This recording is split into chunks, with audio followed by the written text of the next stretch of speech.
You obviously know Kung Fu.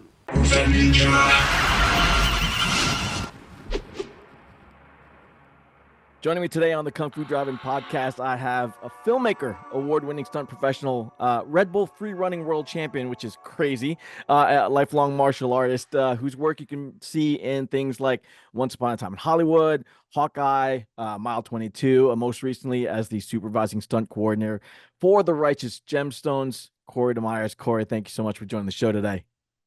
No problem, man. Thanks for having me. That's great to have you. I have so many things that I want to talk with you about. Such a incredible skill set.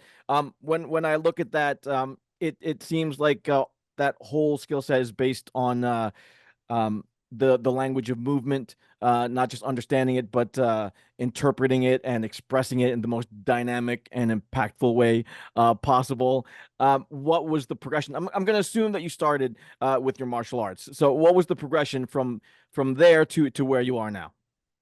Well, I started martial arts when I was 5 years old. Look, I thought that I was going to be a Power Ranger or a Ninja Turtle. I thought that was a job, right? And it kind of is. Sure. And so I begged my mom until I was old enough to join martial arts, and a flyer came through. I was old enough to join. And so I got started in the traditional Korean art of Tong Sudo. My martial arts instructor, Master John Lyle, became my stepfather, and I trained with him from the time I was 5 years old until 18. And I moved to Orange County, California. At that time, I got linked up with a few black belts that were out there that were part of the organization that we were in, and helped run their martial arts school for a few years. And during that time, I was always a very flippy kid in the early days of tricking. And I discovered parkour, and I started training parkour and decided that's what I wanted to do with my life, was parkour. And there was maybe 10 professional athletes in the world at the time. It became a viable passion and career as a young 20-something in Orange County and Los Angeles. But the only way to make money at the time, make a living and pay your bills was either have some sponsorships that were few and far between, or teach, which I'd done for most of my life as a martial artist with my father, or book commercials. And so, there's a group of guys in LA that I was training with on Saturdays with a meetup group, and they were booking commercials from time to time. And I said, hey, I don't want to take work away from anybody, but if there's a big casting call, I would love to be considered. And about a week later, they said, hey, man, there's this thing. They need 6 athletes. And I ended up booking one of the spots. And my first job was on the Universal backlot doing parkour for a Korean telecommunications company's like commercial. And I was hooked, man. So parkour, martial arts, my first TV show outside of 1,000 Ways to Die was a Disney show called Lab Rats. And the stunt coordinator needed a young man to double that could do parkour in a fight. And kind of the rest is history. I just kept my head down and worked hard and let people know what I was trying to do. And thankfully it worked out, That progression though is always so interesting to me, because to start out as a martial artist and then to somehow get interested in tricking, where's that transition happen? I mean, you saw some tricking and then you were like, yeah, that I want to. I mean, obviously you didn't abandon martial arts. You're still training, right? Yeah. I train every day. I really do. If I'm at the gym, I'm kicking a bag, I'm hitting a bag. Like, I'm working on my spin kicks, my jump kicks. I still flip a little bit, it's a part of me, right? So like, I love lifting. I like functional movement. I feel like that keeps me strong and it's kind of stretchy. We could say it keeps me strong, but also loose. So that way it prevents injury when I'm performing. But no, I think growing up, I saw Ninja Turtles, I saw Power Rangers, and I got into martial arts. And I loved the hard Korean style martial arts at the time. That was all I had. But I love jump spin kicks. I would watch the higher belts do jump spinning crescent kicks and tornado kicks and jump front rounds. And so I was doing that stuff before I ever learned it, because I would watch them and then I practiced that at home. And that was really fun for me, right? Yeah. And it was what I saw my heroes on TV doing. It's what I saw Van Damme and Chuck Norris doing, right? And Bruce Lee. And so, growing up in a martial arts household, you watch a lot of kung fu films for sure. Yeah. Oh yeah. And so I was just emulating, and as I got older and tricking started to become a thing, right? I remember watching John Valera, right? Throw jump front, split scissor round kicks, and that was a trick. And a 540 kick was crazy. And corks were really just straight up. Nobody was doing that little J-step cork.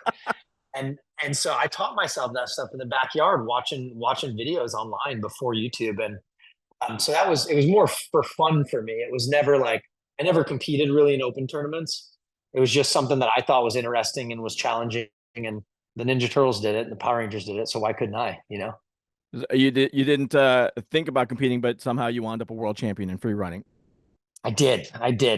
Yeah, that was crazy. And that was a weird goal, man. Is I grew up, I did traditional martial arts tournaments. I never did the open circuit. And I had the ability to travel the world as a young man, competing. I got to compete in Panama and the UK. And so I always liked competing because it was a good personal challenge for me, right? Sure, yeah. It wasn't just measuring my skills against other people. It was really like, can I get up and keep it together and keep my nerves in check and calm my mind and do my form or my breaking or my weapons or my sparring the best of my ability that day? And if I win, then it's like, hey, you did do your best and your best happened to be better, right? And but I was always a funny kid. I maybe win a medal or a trophy and I'd take it off immediately and give it to my mom because it was about seeing how good I could do. Yeah, But yeah, I yeah. always felt guilty that like the other kids had to lose for me to win. Like there was a satisfaction and then it was the yin and the yang. It was immediately I was like elated with myself. And then I felt bad because you would see how devastated other competitors would be at that age. Um, and so when I got into parkour, it was a very personal journey, but there was the Red Bull Art of Motion competition, which was like the biggest championship in the world at the time. And I saw that as a way for me to test my skills Yeah. again, right? And I said from day one, it was so crazy. I manifested it, man. I said, I want to compete in the Red Bull Art of Motion. And I shit you not, 8 months into competing or training in parkour, I got an invitation. It used to be an invitational only. I got invited to the Red Bull event, one of the first ones in the US. I broke my foot 10 days before the competition. Oh man. I told no one and I took my air cast off and I went and competed anyways because I thought Whoa. I was like, I'll never get invited back again, right? Like this could be it. And so I did it. And then fast forward a few years later, I ended up competing in Switzerland and then in Greece. I won the qualifiers. I missed the finals by a position. And then the next year I came back and I won the qualifiers again, I think with about 150 people in the qualifiers. And then I won the world championships. And Wow. I'm still the first and only American athlete to ever win that event to this Oh, day, that's which is awesome. pretty wild. Yeah. But very proud moment. I still think about it and I get a little choked up sometimes because those were really amazing experiences. That's amazing. Then from free running and parkour and stuff, and then doing those commercials, how do you get to move through the stunt ranks to wind up being a stunt coordinator? Because putting yourself on the line is one thing, but when you Right. have other talent that you kind of have to take care of and make sure that they're safe and you know kind of run the whole process, that requires a whole nother level of thinking, right? Yes, sir. No, absolutely. Well, I think what it was is from the beginning, I started out as a performer. I still love to perform, right? I'll take every opportunity I get because one day I'm not going to be able to. And I always paid attention, right? So I would come in, I would do my job as a stunt performer, a stunt double, but I would sit by camera. I'd stay out of the way, and I'd make sure I was out of sight, right? But I'd watch what the camera was doing. I'd listen to the directors. I'd listen to the DP. I'd listen to the stunt coordinator because I knew if I could pick up pieces of other departments and understand the whole picture and how these things work together, that I would have an opportunity to maybe grow in the industry, and or at the very least, I'd be a better performer, right? Yeah. So if I know what you're trying to accomplish, I can help you as the performer without being told what to do all the time. And then I become an asset as a performer. But I think through the process of listening and watching and paying attention and learning those things, I picked up some additional skills that allowed me to start to kind of creep in this direction. Um, at the same time, I was a part of a parkour team called Tempest. So Tempest Free Running is one of the premier free running companies and teams in the world, and we have a few gyms in LA. And and so the Tempest guys and gals were all competing, but they were stuntmen and women too. But none of them at the time had a passion for coordinating. And even as a younger stunt performer, we would get things that would come through Tempest because of our viral videos, and they would want us to Okay. coordinate a YouTube thing or to do a really awesome high level short film. And nobody would kind of pick up those opportunities. And so I started saying, even with inexperience, I started saying, guys, we should not be turning these opportunities down, Yeah. because later these producers and these directors are going to be doing features, right? These are the people that are going to hire us later.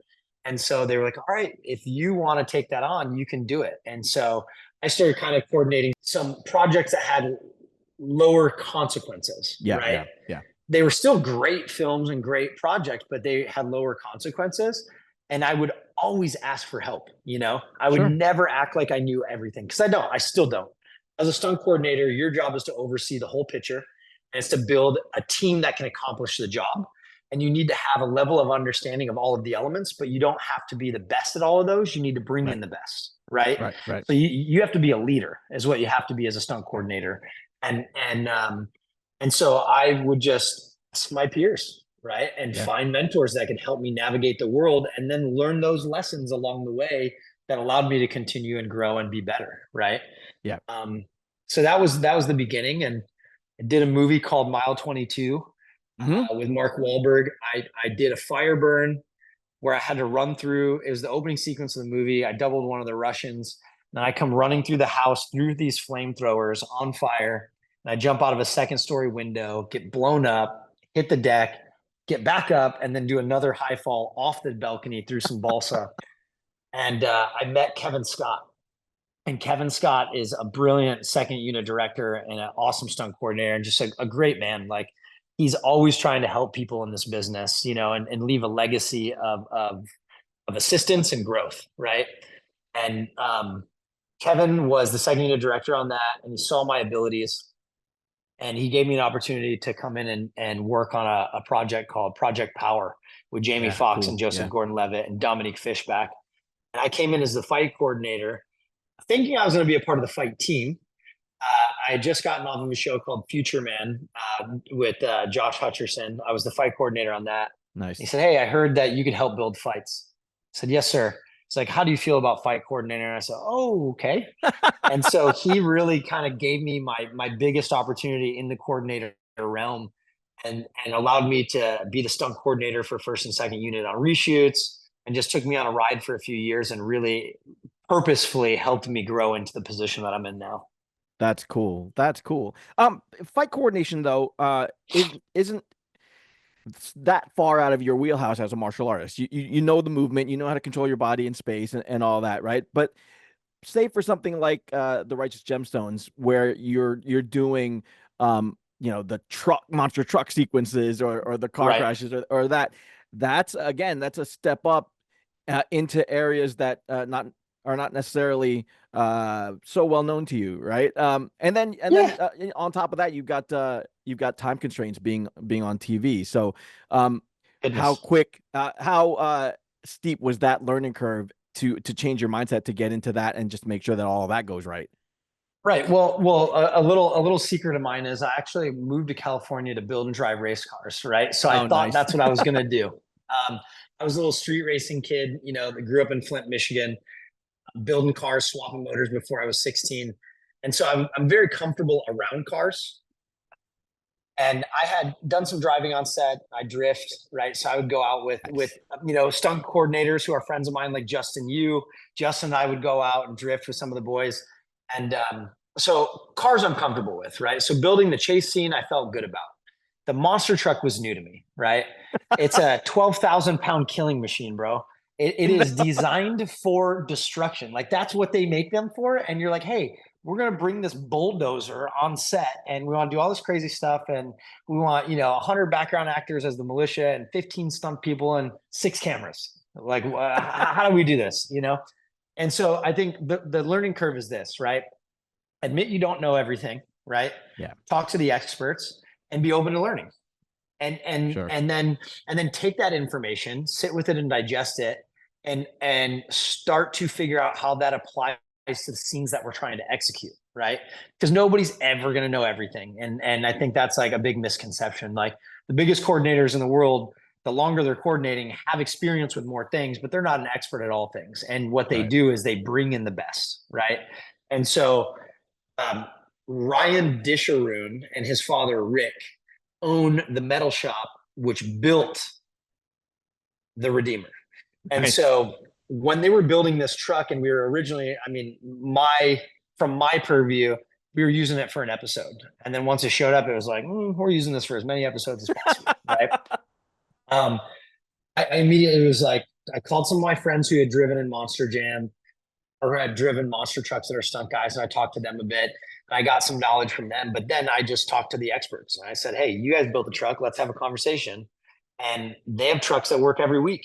So like around the world in competitions. And so Ryan was our lead driver for the monster truck, and Jordan Fisher was the second driver. So whenever Ryan wasn't available, Jordan Fisher would drive, and he came from the metal shop as well.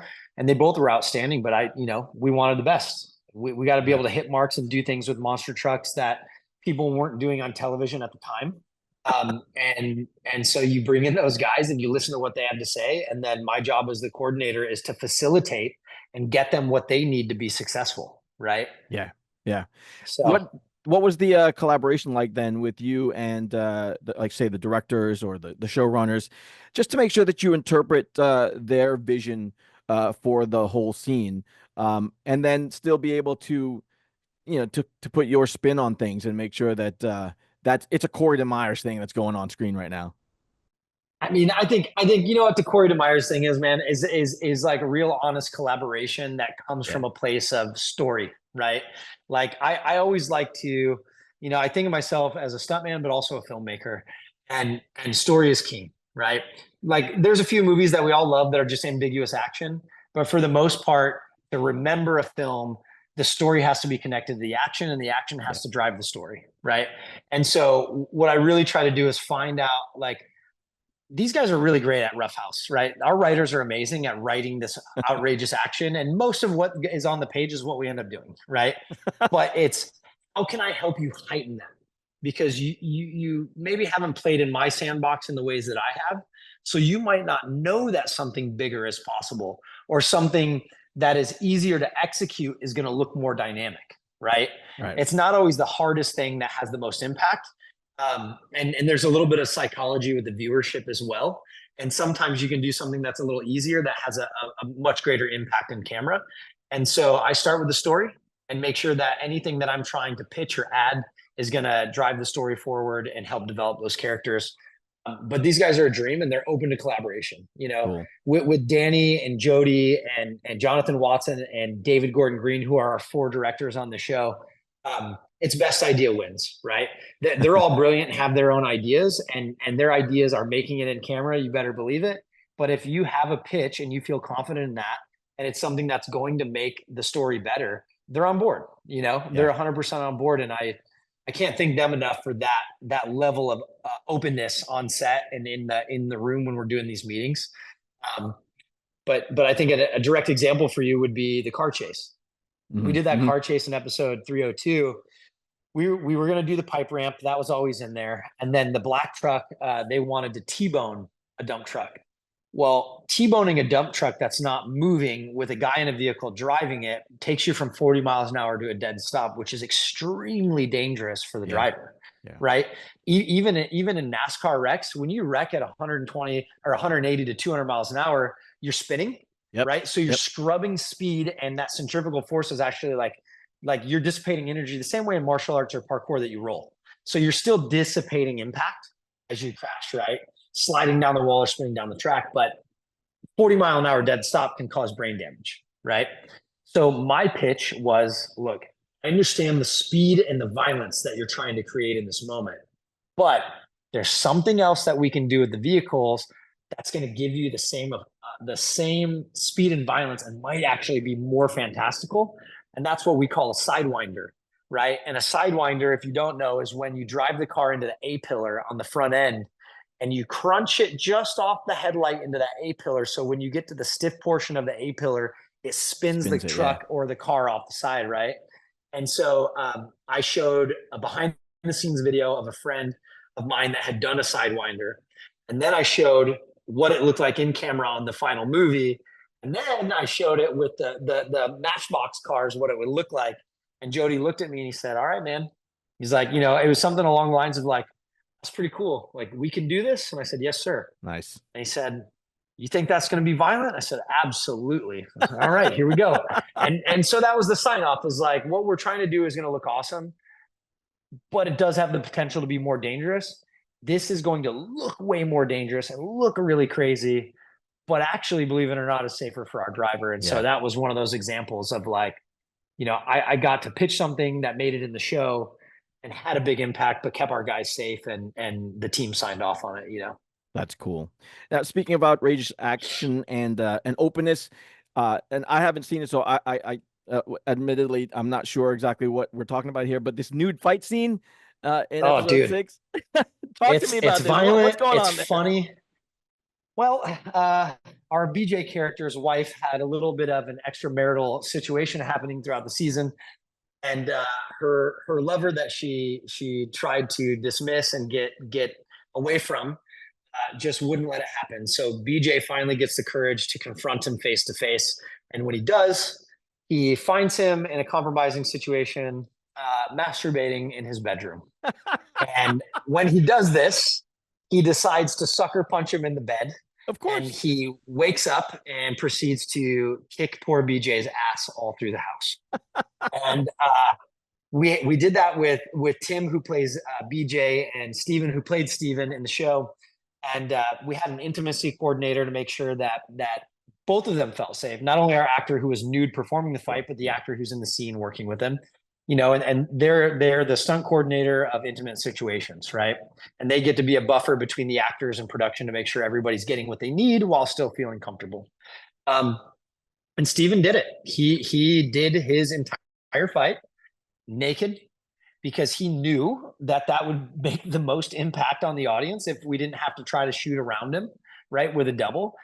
The only thing that we did with his stunt double was had his stunt double jump off the bed into the mirror one time, or into the family photo on the wall of his family, Right, and right. break it, because it's sugar glass, but you're naked. That could still cut you up. Oh yeah. And everything else was our actor the whole time. And then Tim, who plays BJ, did everything in the fight he could do outside of the major wrecks. So his stunt double, Ryan Mooney, Ryan Mooney, who's been with the show since season 1, doing all the rollerblading for BJ. He's a great stuntman, and he really sold out for us. So he took a nice wreck off the wall. We threw him downstairs. We tossed him over a pony wall into like a Lego set and a play set, and dragged him across the concrete. And he did amazing. And then when it was time for Tim to step in and do his fight pieces, I mean, Tim's reactions were brilliant. His head reactions when he was getting punched in the face were insane. And at the end of the fight, there's this beautiful turning point where, he gets the upper hand. And Jonathan Watson, I believe, and Danny kind of switched that. He originally was going to get his ass kicked the whole time. And the day before, they said, "Hey, we want to flip this, and we want to let BJ be the champion in this moment, but we don't want him to be proud of what he did. We want him to really be inside himself and not know what to think after he just brutally destroyed this guy Cool. who destroyed his life." And so it was a very beautiful, brutal, funny, and tragic sequence. And I think our actors and our stuntmen like rose to the occasion and really just knocked it out of the park. So when you were putting all that stuff together, were you getting besieged by the actors going, I want to do all of this. I just want to do it all. Yes and no, right? Like, I mean, they wanted to do as much as they could, but they also, Tim's great because he's worked with this double for a long time, and he's really proud of his double. And he asks for him every time we do Yeah, a yeah. sequence, right? And so he knows that his double is going to make him look amazing, right? So when it comes to the really, really big stuff, like, let the stunt guys do it and take the big bumps, and then you come in and put the icing on the cake, and we'll make you look like the biggest badass in the world. That's our job.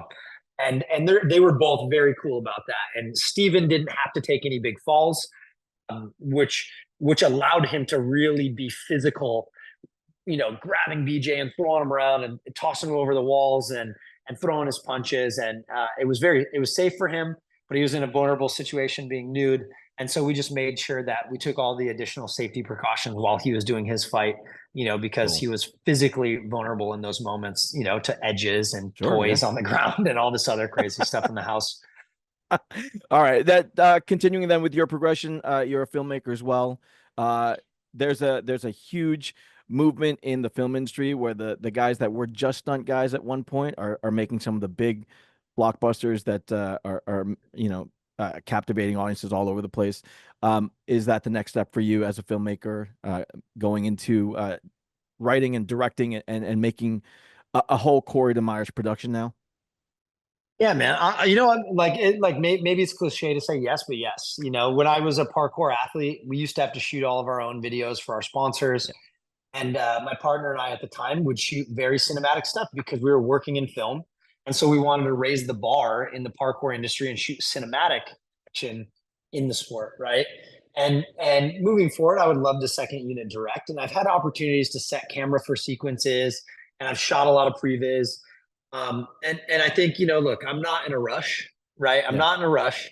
And I know that seat time and mat time makes a difference. And so the same thing, if I could move into second unit directing for some of these high level guys that I've been very, very fortunate to work with and continue to learn from them along the way, then when those opportunities come, to direct something bigger, I feel like I'll be ready. I don't want to get the opportunity and not show up in the way that I know that I can. But I've shot a couple of short films over the years and got into some great festivals with them, and they're not action based. They have a little bit of action, but they're very dramatic because I think it's expected as stuntmen moving, or stunt women even moving into filmmaking, that you should be able to shoot action. I think if you can't, then you made a left turn somewhere, right? Um, so I wanted to do things that were very character driven and very dialogue heavy, just to show producers, right, and Sure. financiers Yeah. that might be interested in what I'm trying to do later, that I can work with actors. And the writers that I worked with, Adam Payson and Sammy Horowitz, they've gone on to actually, they weren't writing at the time for TV. They've gone on to write for Power Book Force on Stars, and actually Cool. have written 2 seasons and are executive story editors. And they sold a film a couple of months ago as well. And so we've continued to progress. And we shot a little short out here with some of the Gemstones crew in February called Glory Days, which Nice. I directed. And we had some amazing actors attached to it. It's a horror comedy. It's Cool. Friday the 13th meets Grumpy Old Men. So it's something a little different. Tate Fletcher was in it, right? Of the UFC and Mandalorian fame. So he came out and played, and I optioned a film recently that I've been trying to get made. So, just a little indie project that's really gritty, and it's called Musket and the Rat, and we have some really amazing talent attached to that as well. So we'll see, man. One day I would love to. I think it's nice to know that there's no ceiling anymore for the stunt department, Yeah. right? Yeah. Is these pioneers like Chad Stahelski and David Leitch, and Yep. those that even came before them, right, that are directing, JJ Perry Yep. now, right? I'm sure Justin Yu's going to be doing it one day here real soon, and Jeremy Marinas and all of my friends, and I love the idea that you could be a stunt performer.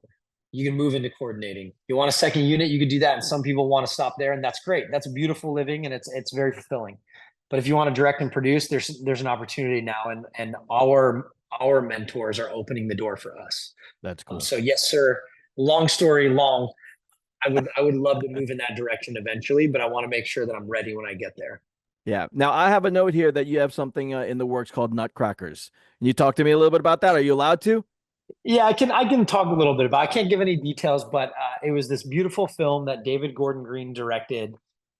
We started in last November, wrapped that up in January of this year, and it's a beautiful indie film that I feel like David took it back to his roots, and just made this very heartwarming, dramatic, kind of dark comedy with Ben Stiller and these four amazing boys who are all real brothers. And we shot it on a farm in Ohio for the most part for a couple of months. And, it was one of those projects where I feel like you don't always know when you're working on something how special it is, right? Like there's times that feel Sure. Yeah. good. There's other times you're like, oh, this is kind of crazy. Who knows, right? And it could land flat, or it could be a wild success, and you can knock it out of the park as a team.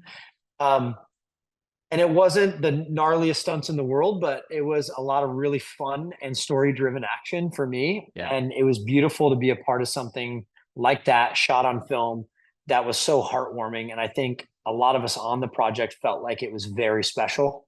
You know, there every day you're like, God, we're doing something special. And we hope the rest of the world thinks it's as special as we do. Yeah. And it got announced that it was going to be the opening film at TIFF. Nice. So I'm really hoping that that does well. It was an amazing experience. And another film that I worked on, Rebel Ridge, I did that in 2022 with Jeremy Saulnier of Green Room and Blue Ruin. Cool. And I was one of the stunt coordinators on that. And I believe that just got a September 6th release date on Netflix. So really exciting. We made it forever ago, and it's awesome to Awesome. know it's coming out. But that's like, that movie is going to be badass. Awesome. Awesome. All right. Last question for me then. With your mastery of the language of movement, with your passion for storytelling, let's say that you have an unlimited budget, access to anybody that you want to for the project. What is the Cory DeMeyers dream project that you want to realize? Oh man, the dream.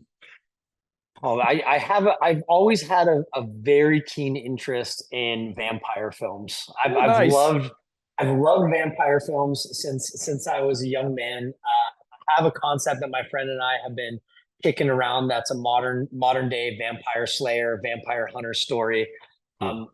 And I was always a fan of the Blade trilogy, Oh right? yeah. Like, I mean, that first one, the Blood Rave and the fight in the Blood Rave, is just like stuck with me for ages. So I would love to update the martial arts vampire genre. Sweet. If it was up to me, that's something that I would do with katanas and firearms. um, and man, dude, there's almost like too many brilliant actors out there, but somebody who I'm a massive fan of that I think could do really well because he's such a brilliant actor is maybe it's a left field one, is Lakeith Stanfield. Oh I wow. love him so much. I Oh think yeah, he's great. he's such a good actor. He's so good in everything. And in my dream vampire action flick, there's definitely a role in there for him, for sure. That's There's a guy fantastic. in there that I've always said, like, hey man, if we ever did this, it's like the pipe dream. I think Lakeith would be awesome in it. And I know he's not pegged as an action star, but I think we could make him look like a straight killer. Oh man, that's awesome. I think that the whole Blade thing with Marvel is still up in the air. So, Marvel, if you're listening, there's somebody right here who knows what it takes. That's right. I'm in, dude. Bring me in. Put me in, coach. Awesome, awesome. Cory, man, best of luck with everything you have going on. You're an infectious personality. I hope all of your projects come to fruition. Congratulations with the Righteous Gemstones, and best of luck. Hope to see much more of your work sooner rather than later. Thank you, sir. I really appreciate it, man. Hit me up anytime. It was great chatting with you. Poison Clan rocks the world.